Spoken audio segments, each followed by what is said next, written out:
इंसान के अंदर वो सब कुछ है जो ब्रह्मांड में नजर आता है, नजर नहीं भी आता वो भी इंसान के अंदर है। जो ब्रह्मंडे सो पिंडे जो खोजे सो पावे। भक्त पीपाची हुए, महाराजा थे, भक्ति में लग गई। उनकी वाणी जो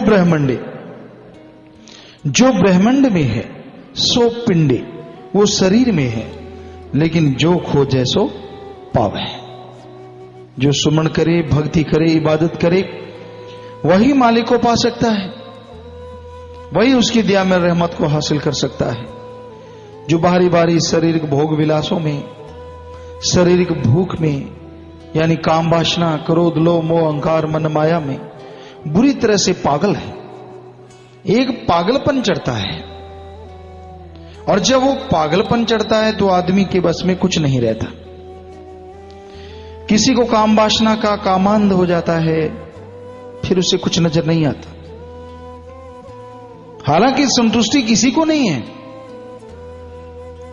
जब तक आदमी गृहस्थी नहीं बनता, शादी नहीं होती, तो बड़ा चाव होता है, वाणी में भी लिखा है।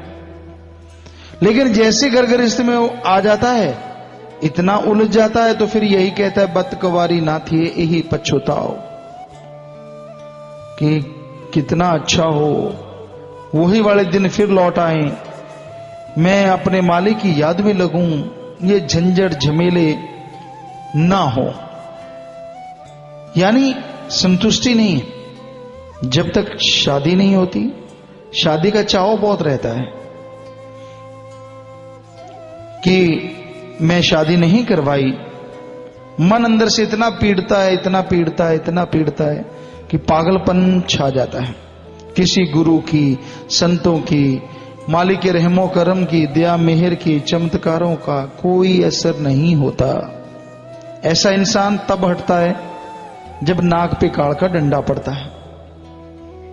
क्योंकि भैंस को कितना भी हरा चारा बिनोले डाले जाए, आदत पड़ जाए, भूख तड़पने लगे तो वो रस्सा चबाए बिना नहीं मानती। वो अलग बात है कि मालिक जब नाक पे डंडा मारता है तो रस्सा चबाना छोड़ देती है। उसी तरह जिनको काम वासना की आंधी चढ़ जाती है ना, उनको सतगुरु पीर फकीर की बात अच्छी नहीं लगती। उनका अपना एक अलग तरीका होता है, क्योंकि मन इनका सरदार है, मन हेड है। शातराने चालें चलना, इंसान को गुमराह करना, काम वासना, क्रोध, लोभ, मोह, अहंकार में उलझा के रखना, ये मन का काम है।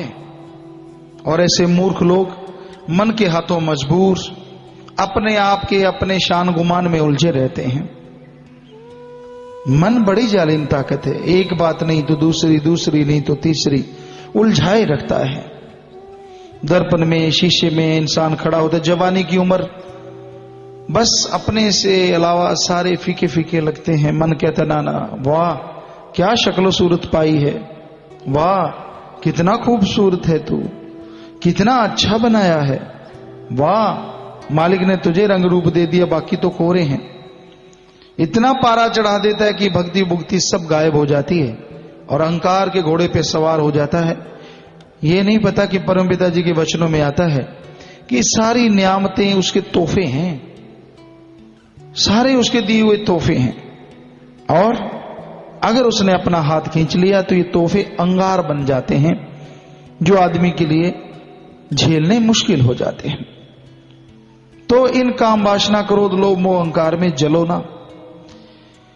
इनमें जलते हुए आप जैसे जैसे जलते जाओगे, मालिक अल्लाह वाहिगुरु राम से दूर होते जाओगे। मन वचन नहीं मानने देगा। कमियां खुद की होती हैं और निकालता संत पीर फकीरों में। अपनी कमियां नजर नहीं आती, अपनी कमियों को दूर करने की कोशिश भी नहीं करता। बस इंसान की फितरत का पता चल जाता है, जैसी सोहबत रंग वैसा चढ़ता ही चढ़ता है। इसलिए सोहबत अच्छी करो, निंदा, चुगली, बुरे काम करने वालों की सोहबत ना करो।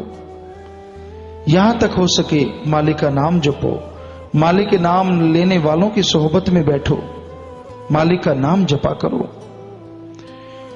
तेरे अंदर खजाने भरे, तेरे अंदर वो खजाने हैं। अगर ये चीजें छोड़ दे परमानंद मिले, जीवा का स्वाद, इंद्रियों के भोग विलास का स्वाद। आज दुनिया में बुरा हाहाकार मची हुई है। इंद्रियों के भोग विलास के लिए, जीवा के स्वाद के लिए भाई भाई का दुश्मन है। समाज में भयानक बीमारियां फैल चुकी हैं और फैलने के अंदेशे हैं। बुरा हशर है आज मानव का। तो ये बाहरी चीजें अगर छोड़ेगा तभी अंदरूनी वो नजारा, वो परमानंद मिलेगा जिसका कहने सुनने से परे नजारा है, और वो मिलता है प्रभु के नाम से। अंदर है मालिक, अंदर है मालिक को पाने का तरीका। वो धुन, वो आवाज अंदर चल रही है, पर ये तभी मिलेगी, तभी उसे पकड़ पाओगे अगर सुमरण करोगे, पीर फकीर की बात सुन के अमल करोगे। वरना ये मन कभी काम वासना तो कभी क्रोध, कभी लोभ तो कभी मोह, कभी अहंकार तो कभी माया के चक्कर में उलझा के रखेगा। आपको अपने आप से फुर्सत नहीं मिलेगी, राम नाम तो दूर की बात। इसलिए जो छुप छुप के इंसान बुरे कर्म करता है, वो मालिक सब देख रहा है, उसे छोड़ देनी चाहिए। अपने लिप मालिक से लगाए, प्रभु से लगाए, ताकि दोनों जहां की खुशियों का हकदार बन जाए। नहीं तो भाई कर्मों का बोझ उठाता फिरे। संत पीर फकीरों का तो काम समझाना होता है। तो यही भजन में आया कि वो प्रभु, वो अल्लाह, वो राम सबके अंदर है। अगर उसे पाना चाहते हो, ना पैसा दो, ना चढ़ावा दो, ना काम धंधा छोड़ो, ना धर्म जात मजहब छोड़ो, अपने अपने धर्म में रहते हुए मालिक को याद करके दोनों जहां की खुशियों के हकदार बन सकते हो। ना पैसा देना पड़े, ना नोट बोट का चक्कर, बस मालिक का नाम लेके आगे बढ़ो तो मालिक की दया में रहमत अंदर बाहर से मूसलाधार बरसती नजर आएगी, और वो आप हासिल करके खुशियों से माला माल हो जाएंगे।